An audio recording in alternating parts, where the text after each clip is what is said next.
everyone. Welcome to our podcast, ADHD Generations. That's Lewis Barrett and myself, Esther. And this is my son, Lewis, obviously. Yeah. I'm his mum. They might know from the previous videos. I would imagine they probably do, yes. So today we have an extra special guest with us, and her name is Adelaide Saywell, and she's an amazing person. And first of all, I guess let's just have a couple of words from you, Adelaide, to tell us who you are and what you do. So obviously, thank you for introducing me. I'm Adelaide. I would say I'm a content creator, I guess. I make a lot of content online about being autistic and ADHD, a lot of awareness around how it actually presents as opposed to the diagnostic criteria of how it says it's kind of what it looks like through that, and then what it looks like in actual real life, I suppose. And then just kind of regular lifestyle content as well. I think people are just sometimes interested in how a disabled person just navigates a neurotypical world, and not well. I'm also an ADHD coach, and I was obviously taught by the lovely Esther, and the course was so good, and I've been really loving being a coach so far. It's been really I don't know, it's just been really cool, and yeah, I guess that's it. That's me in a little ball. And it's worth pointing out that you do amazing stuff on Instagram, isn't it? You mentioned your lifestyle posts, remember to drink water, don't feel bad about whatever the thing, so many great little videos that you put out on Instagram. Yeah, I do it's the first thing that pops up when I open Instagram. Well, I do affirmation Sundays, I call it. So on a Sunday I upload take a breath and repeat an affirmation with me to get people ready for the week ahead. And then on a Wednesday I post a midweek check-in, which is just to kind of remind people to stop for a second and take a breath, relax, you're doing okay, everything's fine. And I do that literally every Wednesday and every Sunday. Rest of the videos, they go up if and when. There's no schedule, rhyme or reason to them ones, but my relaxed ones, they do have a semi-schedule because people have become accustomed to the days that they get uploaded, I suppose. It's lovely when we can get into a routine, some kind of routine, isn't it? It can be, it can just be part of our life, and yeah. Although that does put a lot of pressure on you, I guess, to be there. Yeah. When you say you're going to be there. If I ever forget, I feel the guilt. I'm I go right into because I've got a broadcast channel on my Instagram as well, where there's a few thousand people in there who follow me, but it's a private chat. And every time if I forget anything, I just put it right in there, I'm so sorry, I forgot, please don't hate me, I love you all. I'm so sorry. But everyone's always really, really understanding and really nice. But yeah, I think the community that I've built online is just such lovely people, genuinely just such lovely people. Everyone's really compassionate, filled with empathy, and if anyone ever comments on any of my posts that they're struggling, it used to be a lot of pressure for me because it was I was the one having to respond to them all, and sometimes it became a lot. But now the following that I've got, if someone comments something, chances are another follower will reply to them and be oh my god, yeah, me too, and then you'll see a little conversation going on, and it's like a little community. It's so nice. I love it. Yeah, we are a community. Yeah, that's for sure. And being supportive to each other is just so important to all of us, isn't it, I guess. So you just mentioned, Adelaide, a moment ago, that feeling the guilt or feeling the emotions, which brings us on to our topic for today, I guess. Yeah. So we had a little chat, didn't we? And we thought it'd be interesting to talk about RSD. So tell us, first of all, what is RSD? So RSD is an emotional pain that somebody can feel through either rejection or perceived rejection. The rejection doesn't actually have to have happened. It's just something that they perceive as rejection, and it feels actually painful. It can actually cause a lot of physical effects on the body as well, and it can cause panic attacks, anxiety attacks, It makes you feel like really hot and really sweaty. It can give you stomach ache, it can give you a headache, make you feel nauseous, and it's like a pain in your chest as well, like an actual like pain. Sometimes people say it can be unbearable. Other times people say it's like it kind of feels a little bit like heartache. But yeah, that's kind of like the basic premise of what RSD is. It's I think I don't think I've ever met an ADHD person who doesn't have RSD. To be honest, I don't know if both of you have RSD or not, but Yeah. I've never met a person. Yeah. Yeah, I've never ever met an ADHD person with like RSD. Like, and it's not actually technically part of the ADHD diagnostic. Like, it's not something that is even like often looked at. But the fact that like we all have it, all of us, I'm convinced, 100%. Yeah. Yeah, same. I've never met anyone without it. Have you? No. No. No. And I did see a Really still there. statistic ages and ages ago that it was supposed to be 90% of us have it, but I don't know where the other 10% are. Yeah, I want to be one of them 10%, please. Like, RSD is not nice. Because it just affects So everything. RSD stands. It does affect everything. RSD stands for rejection sensitivity dysphoria. Just in case anyone's watching who doesn't know the acronym. So rejection sensitivity, and it could easily be called criticism sensitivity as well, I think. Yeah, I think a lot of us are very sensitive to criticism, even if it's constructive, because we don't hear the construction, we just hear the criticism. And the criticism doesn't even have to be, like, from my perspective anyway, like an actual full criticism. It could just be like, oh, it's really good, it could be better if we did this. Like, that's not actually even criticism. But all I hear when I hear that is, that's terrible, awful, you wasted every single second of your time making this, it's disgusting, terrible, get it away from me. Like, that's all I hear.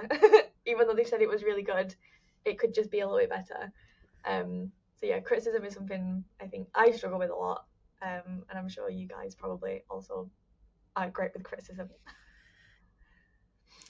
It's very difficult. I struggle even just with neutral kind of feedback. If someone says they're going to do feedback, I'm a bit like, do I want it? Like, Because I'm sort of scared.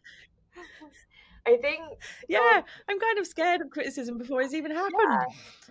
It's like people with RSD, we see positive interactions as neutral, and then neutral interactions as negative, and then negative interactions are like extremely heightened. And so it's hard for us to ever have a real positive experience, because even if in the moment we're having a positive experience, it only takes one small thing to trigger your RSD, and then you just start overthinking and overanalyzing the entire kind of event or whatever, and then it's like, no, I've had a terrible time, this has been horrendous and I'm never doing it again. Yeah.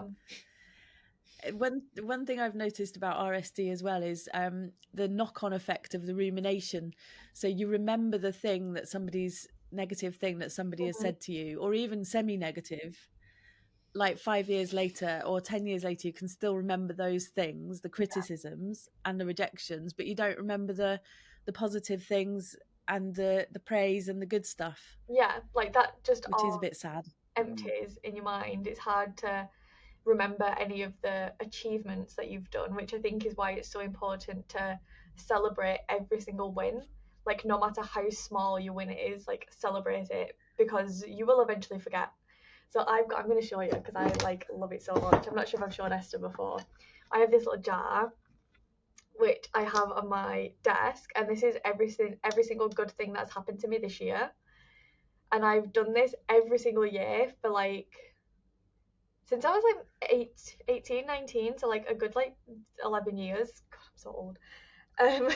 And every single year on New Year's Eve, I get a new jar, and I fill it every time something good happens, every time something makes me smile.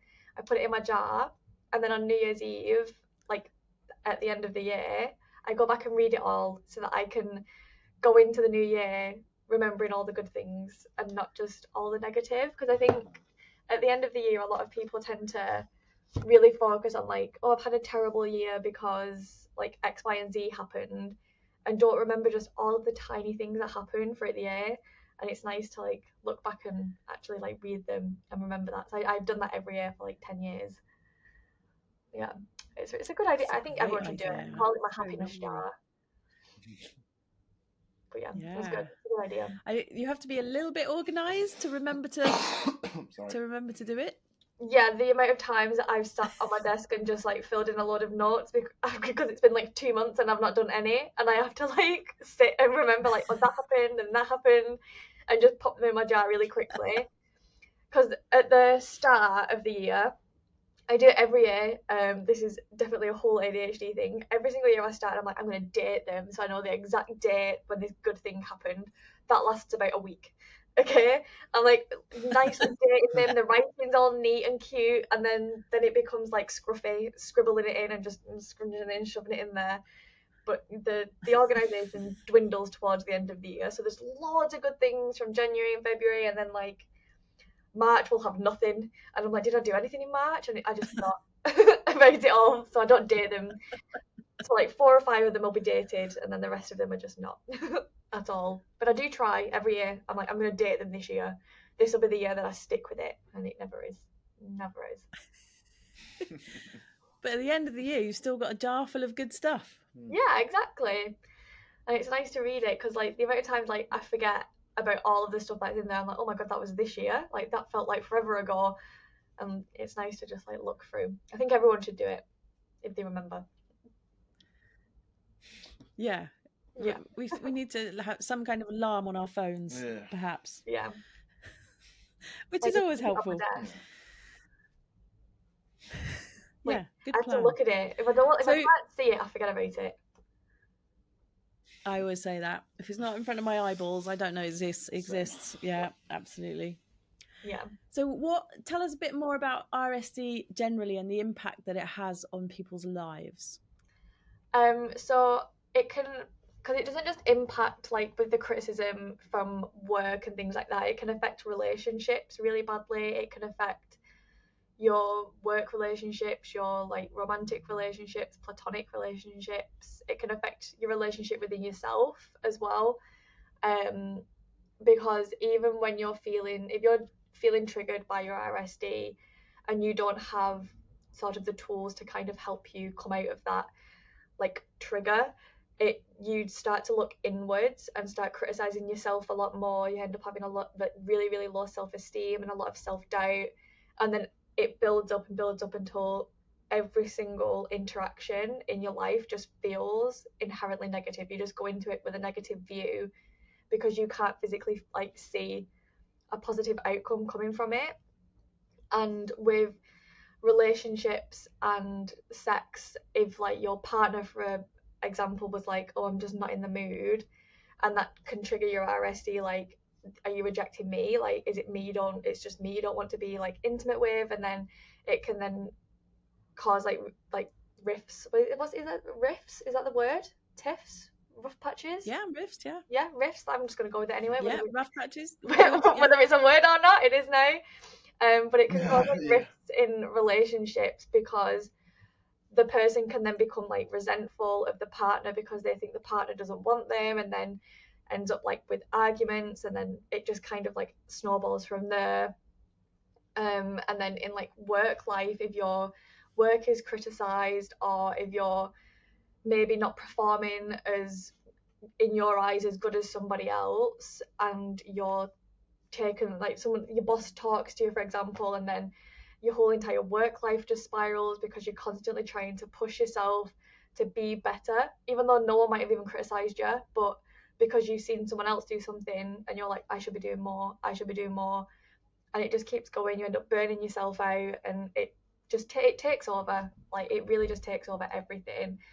And it can be triggered by small comments of someone saying like, oh, your hair looks a bit messy today, and then all of a sudden you're the most disgusting person on the planet. Or your boss says your work was really, really good, but if you did it this way it'd be a little bit more efficient. And then again, like, such tiny little comments that just make it completely spiral out of control. And it's hard to manage and it's hard to deal with.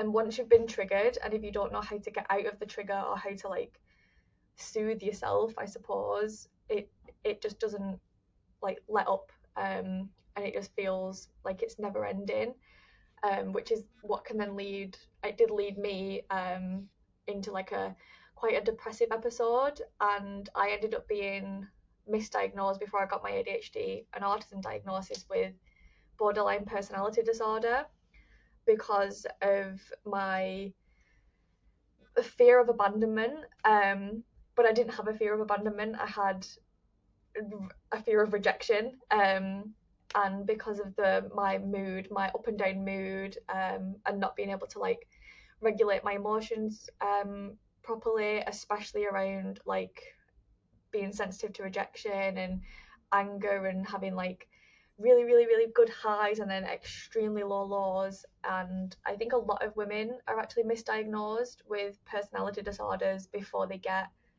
an ADHD or autistic diagnosis because of our RSD and the way it affects our emotions, and then our, not inability, that's the wrong word, but our struggles, I suppose, with emotional regulation and being able to take ourselves out of situations or acting impulsively. And then when you act on impulse out of emotion because you've been rejected, it like a whole thing, which does lead to a lot of personality disorders, like diagnosis, as opposed to ADHD and autism. Sorry, I went off on a whole tangent there.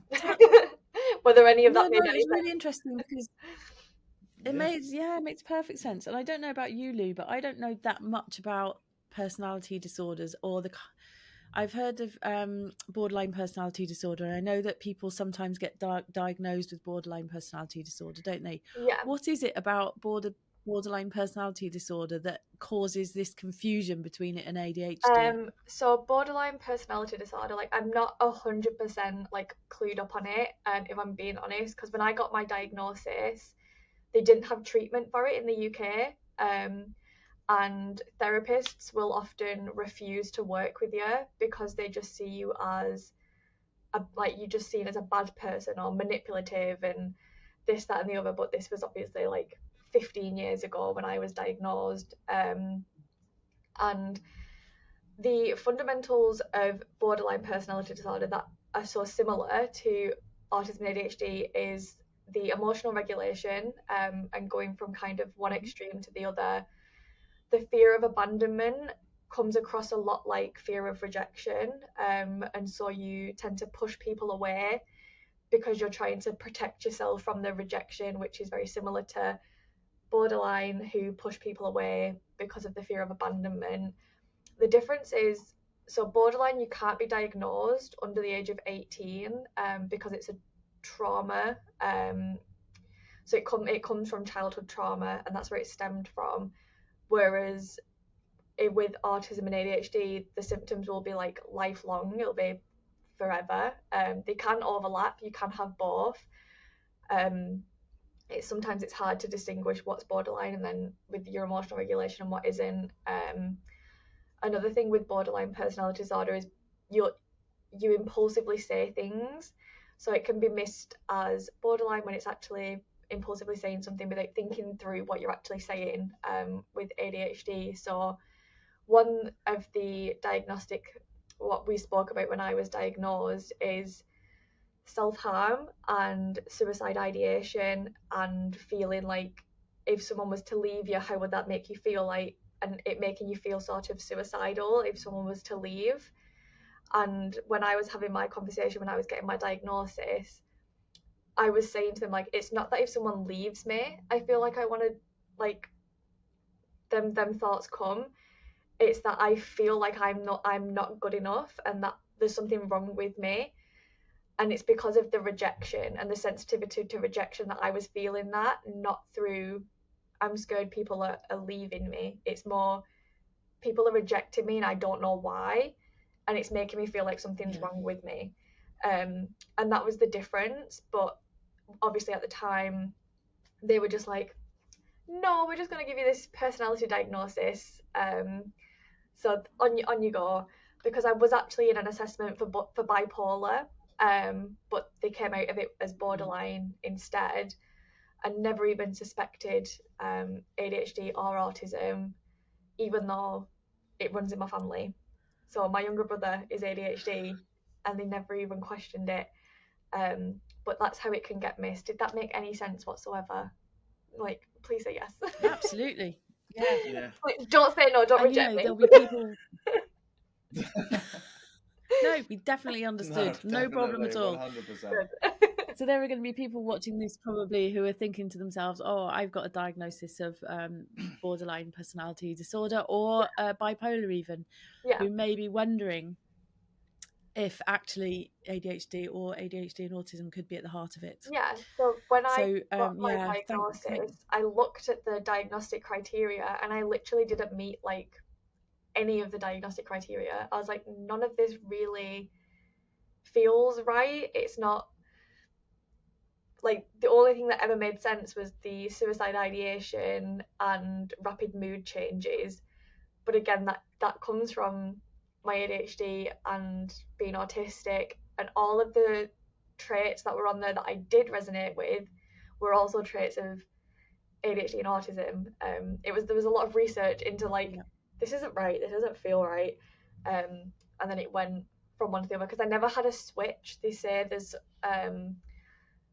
with people who are borderline, and I might be wrong, like I'm not a professional, I don't know like 100%, but they have like a switch, and it kind of feels like they're not a different person, they change, like the whole persona just changes. And I never had anything like that, at least I don't think I did, where I felt like a different person, or I felt like my anger or something like had completely taken over and whatever. I just never had them two things feel separate. It always just felt like connected to the rejection. Does that make sense? Like, yeah. We're both nodding, so I'm hoping like, yeah. I'm just like, the way I explain things is just not very good, so you have to just roll with it. Now then, let's be positive about ourselves, shall we? Where's all that self-coaching? I'm doing really good with my RSD, actually. Like, I've done a lot of work on making sure that I have things in place for when I'm feeling triggered, that really help me. And yeah, I don't get triggered as much with my RSD as I did. I mean, I still do get triggered. I still do struggle with RSD, but nowhere near as much as I did like maybe like a year or two ago. Like, sorry, there's like a ambulance or something just zooming past. I don't know if you can hear That's it. okay. So when you say your RSD is a lot better than it used to be, I don't know how you deal. Do you have any ways of dealing with your RSD, Lou? No, this podcast has actually been rather enlightening. I'm not going to lie. Ah, good. You see, do some shit to look at internet. Have a little bit of a think about it. Yeah, you go away. Well, I've got loads of posts all about RSD if you're interested. Okay, I'll check it out. I'll send them you. Sweet. Yeah, I mean, yeah. I think my way of dealing with RSD, because I'm a lot older than you guys, so I've had it for a lot longer, and I can still remember things that have happened over my lifetime that have, I can still remember. I still have the rumination thing, but now I know that it's RSD. That has massively helped. Yeah, and you can almost laugh if I'm with a group of other ADHD people and we're all sitting around the table and somebody says something, somebody will say, "Oh, your RSD is kicking in," and we'll all kind of laugh, which is, I know it's not funny. Our RSD is not funny, but being able to laugh sometimes about the fact that everyone's RSD kicks in all at once is a good defense mechanism. Yeah, I think having people who get it helps so much, because you don't feel. I think a big thing for me, especially, like, I don't know if either of you two will relate, but a big thing with me and my RSD was that I felt like no one else understood, which just kind of made my RSD worse, because it was like no one was like really listening to me, and no one was understanding what I was saying, and I didn't understand why I was getting so upset at things, and other people didn't understand. And then I was like, something definitely is wrong with me. Like, this isn't, like, why am I feeling this way? and it always just made my RSD worse. Whereas now one of my biggest things with my like, I call it my like RSD recovery. So if I'm triggered, I have like things that I do, and one of the biggest things is being honest. And if I can't really be honest with myself, I'm gonna try and be honest with a friend. And so I'll tell someone, I'll be like, my RSD has been triggered. This is what's happened, and this is what I'm feeling. Do you have any feedback from a logical point of view, or from a point of view as someone whose RSD isn't triggered?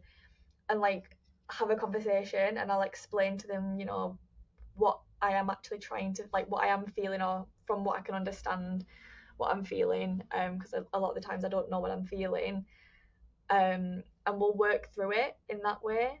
And if I can do it myself, this is probably really sad, and you don't have this is like, I do sit in front of the mirror and like talk to myself, like I'll have a conversation, or I'll film like a video, and not to post anywhere, but just to watch back like a day or so later, so that I can look at it through a fresh pair of eyes and be like, oh, okay, now I see where the trigger came from, and I was feeling this way because of this. And it's kind of like I'm looking back and looking at it as if it's somebody else's RSD as opposed to my own. Does that make sense?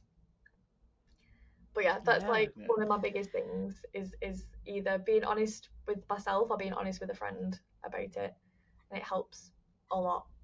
Like more than I thought it would. Yeah. Talking with someone else, like a bit like coaching or counselling, talking with someone else can help you process what's good. Just saying the thing out loud can just help you process it, can't it? Yeah, because people. So you mentioned just then.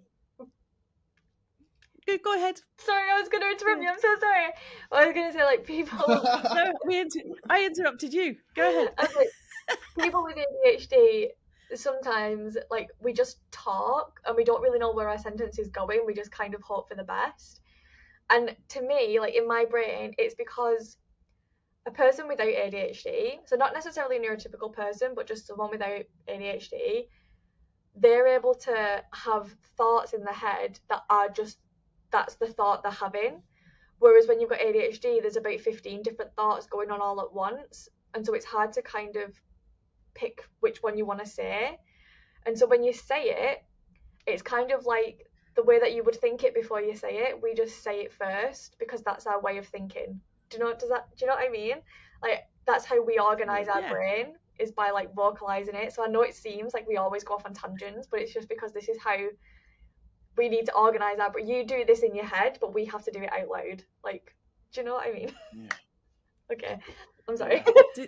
Does anyone else talk to themselves non-stop, especially when they're working? Because I talk to myself all the time. All the time. I just like, it's all like I'm having a chat with myself to try and work things out. Constantly. Yeah. Like, I need to process whatever I'm thinking out loud. Yeah.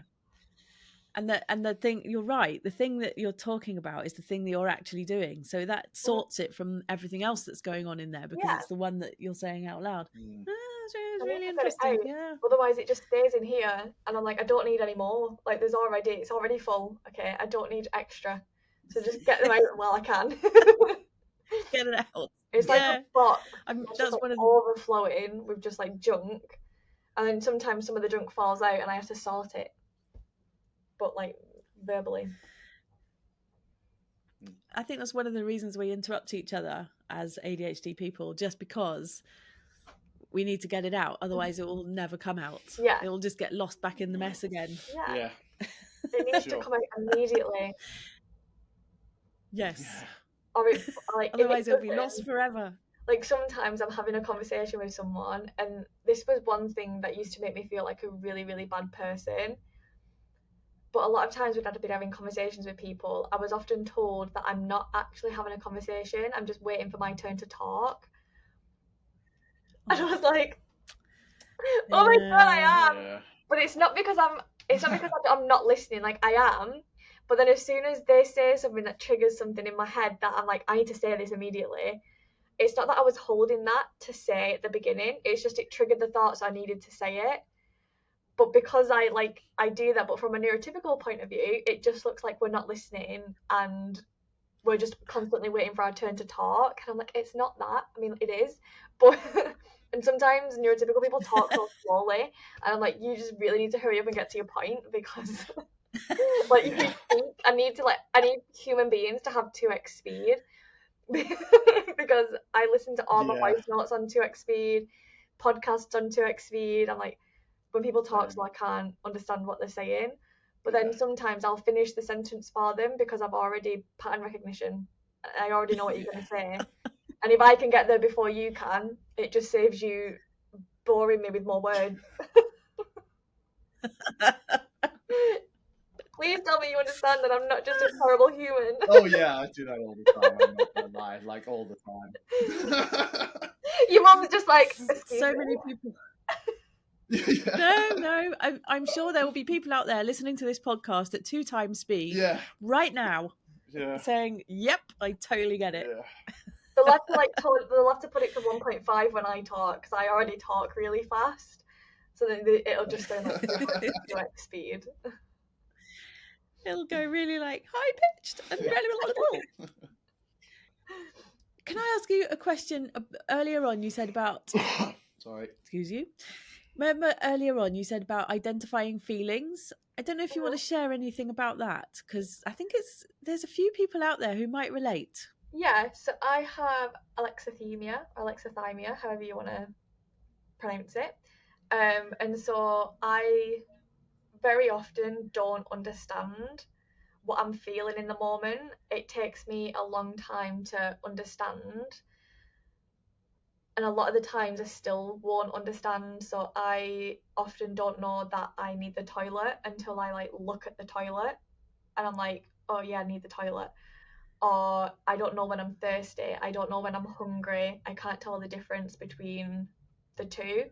And sometimes I'll like, my hunger cue is like a panic attack, because I'll start like getting like really hot and I'm shaking and I'm like, oh my god, what's wrong with me? And then I'll panic and it's like, oh, I've not eaten yet. I'm feeling hungry. If I'm feeling angry, I just know that from like experience and like understanding how it's felt in the past is I get hot and I feel like flustered. I just feel like, I don't know, this is gonna sound so silly, but I just feel like grr.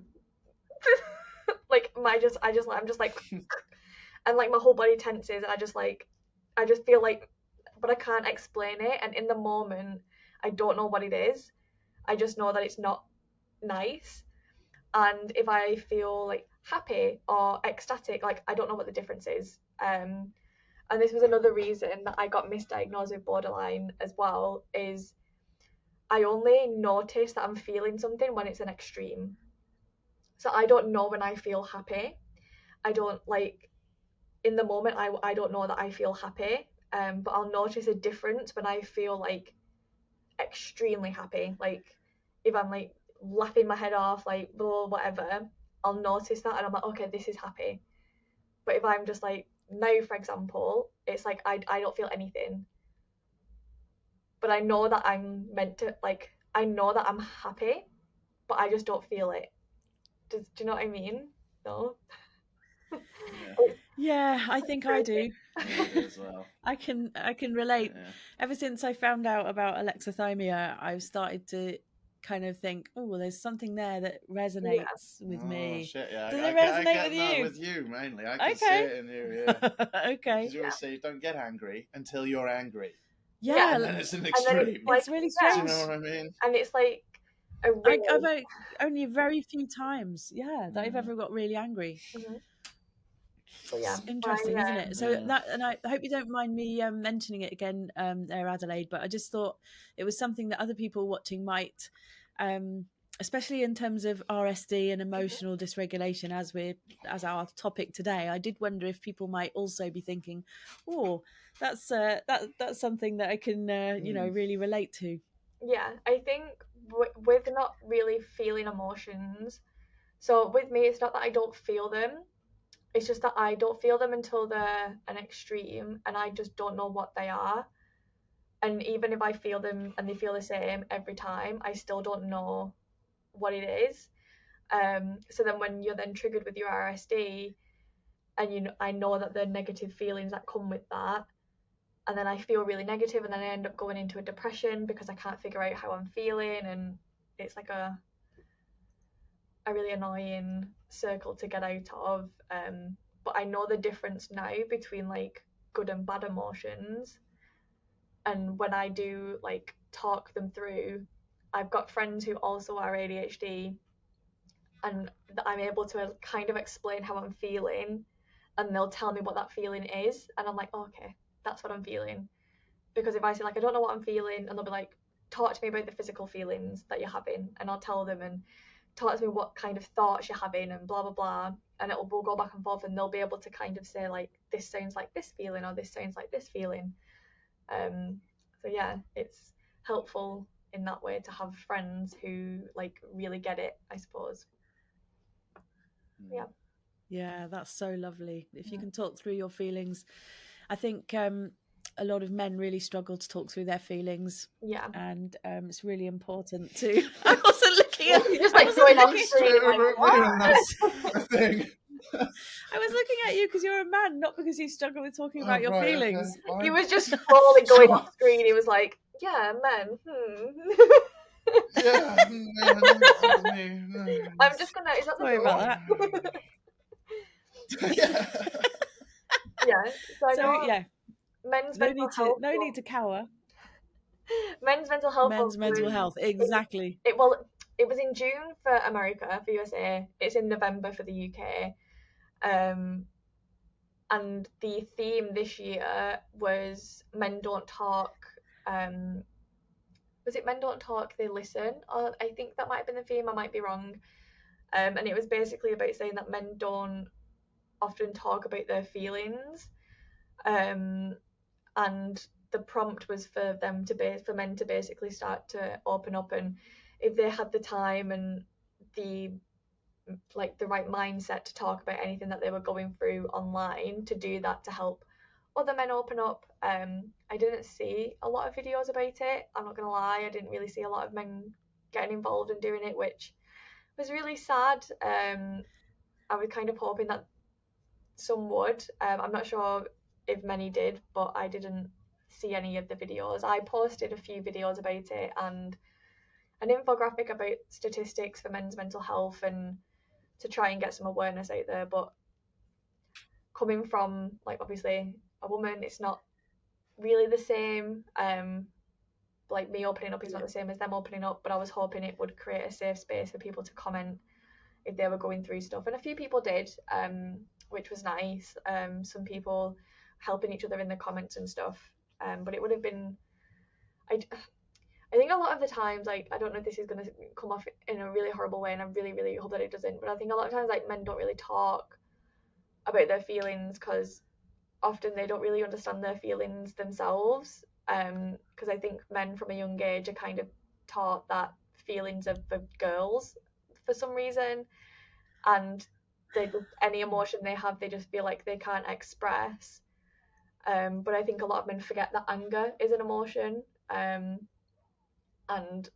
that's something that they'll often just like kind of jump to because they've not been taught like emotional regulation the same way that a lot of girls are, I suppose sometimes from a younger age. Does that make sense? Does that come across really well? Those conversations just haven't happened for a lot of men, have they? Men and boys, helping them to understand.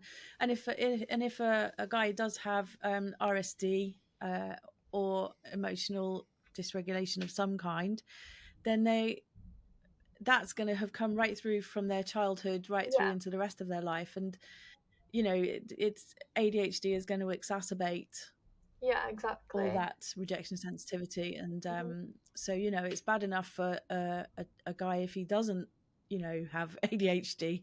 It's going to be worse if he does, I should imagine. Depending on kind of your environment when you were growing up, I guess. Yeah. Did you find it harder to deal with, Lewis, with like emotions and stuff? I'm not gonna lie, I was raised by this lovely lady here, so I've always been taught to talk about my feelings and express them to the best of my ability. So it's not really been too bad for me, you know. A lot of my friends do struggle to express their feelings and stuff, and I don't think those communication channels of communication are really open to talk about our feelings. But that's kind of it. And it takes a lot of people to kind of rise up together, really, doesn't it, to address it. And if everyone's a bit worried about expressing themselves, then everyone else is going to be a bit worried about expressing themselves as well. So it's hard work causing a kind of revolution of encouraging people to talk about their feelings when it's just counterintuitive, I guess. I think so. Tell us a little bit more about, you told us about your jar, which is one of the ways that you kind of counter your RSD, and or just get yourself in a very positive place. Are there any other tips that you can share with us? So other things that I do to help, not only with my RSD, but so with my RSD, like things that I do. So I've got my jar, which is something that obviously I only do once a year, when I only read it once a year. But I write down sometimes, like I've got all along my walls, I have positive affirmations, I think, and there's just some back here as well. And like some of them say, it's not your job to be everything for everyone. You're doing your best and that's enough. If I'm too much, then go find less. And I've just got tons of affirmations all over my wall, and so every time I sit at my desk, which is every day, I've just got them there to like look at and to say. I say affirmations every single day because I think it's like, at first I was like, that's so silly, it's never going to work, but it genuinely does lift your mood. The more you do it, the more it does make you feel good. And so I do that every single day. I always make sure to celebrate my little wins, no matter what they are, and I try and find at least one win every day. Even if that's just like, I brushed my teeth today. Like, even if I feel like I'm having a terrible, terrible day, I'll at least say to myself, and I say it out loud as well, because I think when you say it in your head, it doesn't have the same impact. And so I'll say at least one thing every single day that I've done that constitutes a win. So that could be, I brushed my teeth today, or I ate 3 healthy meals today, which is, that one's not been said for a long time. But that's fine. I have ADHD and I like microwave meals and I live on barbecue beans. Or I did my shopping, or I went for a walk. Anything that constitutes a win, I say it out loud every day. And I'm just honest with people. And I think that that's the biggest thing, is being able to have a community of friends. Like, you might just have one friend, you might have 50 friends, and it doesn't really matter. I think as long as you are able to be yourself with them and unmasquerade them and tell them when you're feeling low, tell them when you've been triggered, or share the wins with them, share the lows with them, it just really helps share the load, I guess. And it just makes you feel a lot less lonely, and like a lot less like something's wrong with you.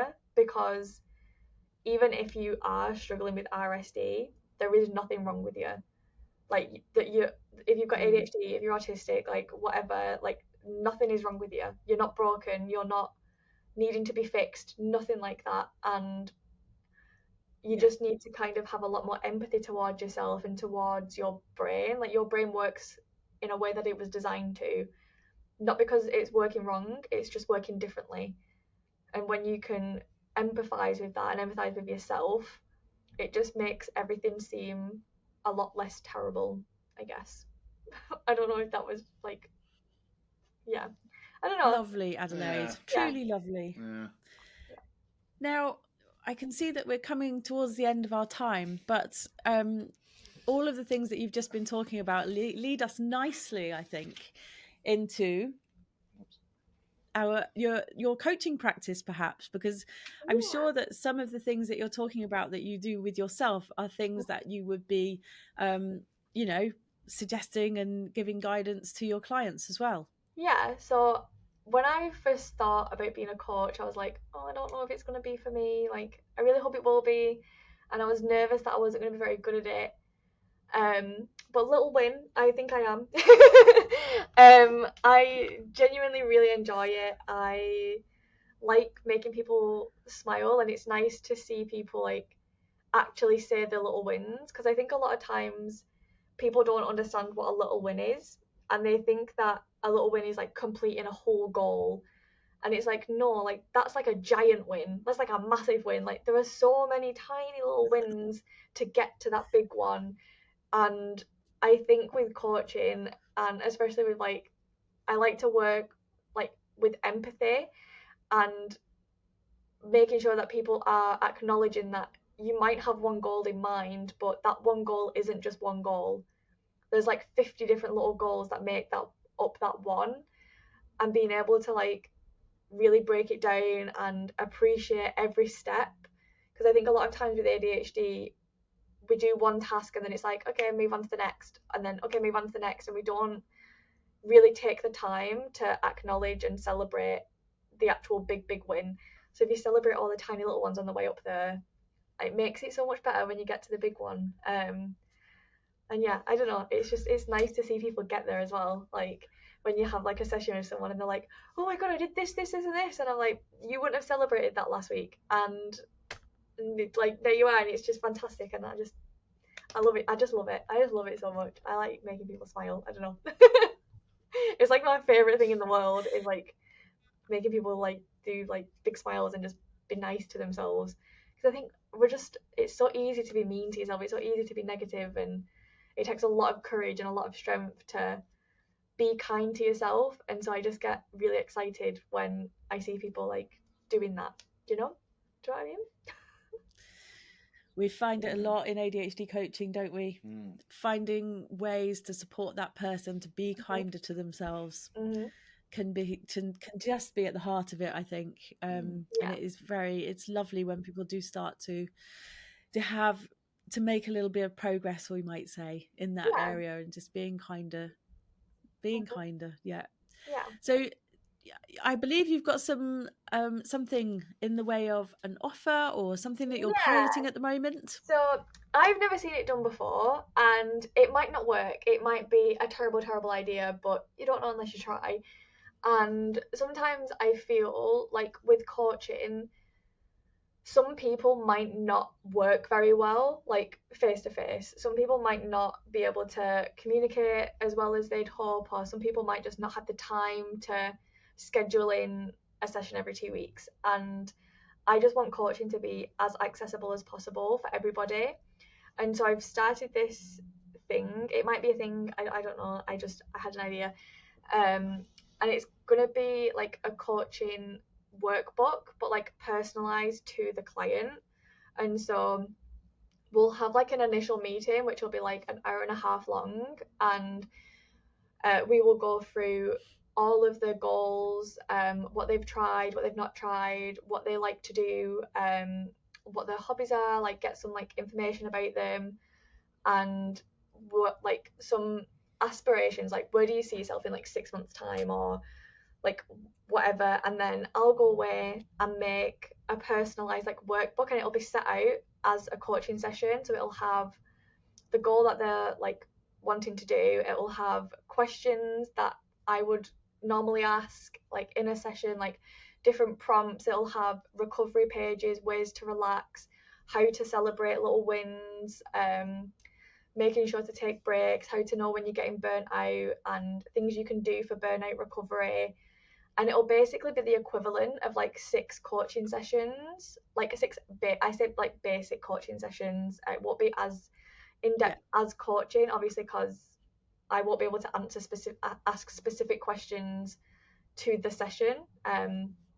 So the questions for each session will be different, but they'll relate to the goal in mind, and it'll just be something that they can go back to for different goals. If you've got a different goal, it'll still work in a similar way. And it's just for people who, again, like maybe don't have the time to sit down and have coaching, or they work better alone, or some people might not be verbal and they still want coaching. And I could do the call, like we could either do it via email so they can type to me, like, and I can ask the questions to make the workbook for them, or if they've got a carer or somebody who can speak on their behalf, to do it that way. And they can still have coaching sessions, and they can still have coaching even if they're non-verbal, like, because they can have it in a workbook form, so they can go off and do it by themselves, and it'll be tailored to their strengths. So we'll either go through like a quick strength thing to get like the baseline of their strengths, or if they already know what their strengths are,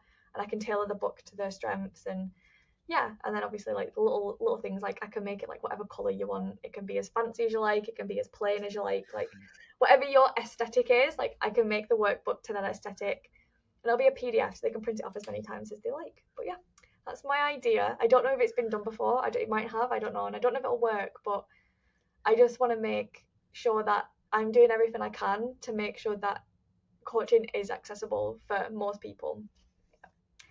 Yeah, there's my little. I think it sounds like a lovely idea. And I haven't seen anyone else doing anything like that. I mean, obviously you see textbooks which have got exercises in them which are generic to anybody with ADHD, but I've never seen it personalised in a workbook like that. I really hope it works for you. I think it sounds like a great idea, and I love the idea that it's making coaching accessible to everyone. Yeah, so at the minute I'm doing like a test. So I'm doing like a deal. So for 3 people, I've already got 2, so there's only 1 place left.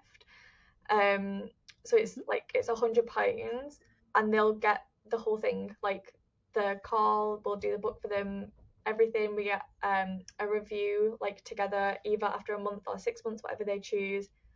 And all I ask in return is that they give like a thorough review of how it worked, just so that I can gauge whether to offer it permanently, whether it is like something that is helpful, and also gauge how long it's going to take me to make them, so that I can then offer a baseline of like, after the assessment like that we do, it will be ready in X amount of days or whatever. So the first 3 people obviously won't have that specific time frame, unfortunately, because I don't know how long it's going to take me to make it, but that's why it's only going to be £100 for essentially 6 coaching sessions, so that I can get it all. If that, there you go. That's amazing. Yeah. So if anybody wants to get in touch, presumably we can put a link to your website. Yeah, my down below. I'm ready. Yeah. We'll link your Instagram and everything as well on the bottom of the video. Thanks. Follow me. Only if you want to. Follow all of us. Yeah, to be fair. Adelaide, it's been absolutely wonderful talking to you. Ever since I met you, I've always appreciated your words of wisdom, and I'm sure Lewis will agree. For sure. We're really, really, really grateful for you to coming onto the podcast and chatting with us, especially about RSD, which is close to all of our hearts, I think. Yeah. So thank you so much. Thank you. Thank you so much for having me. Look after yourself. Thank you.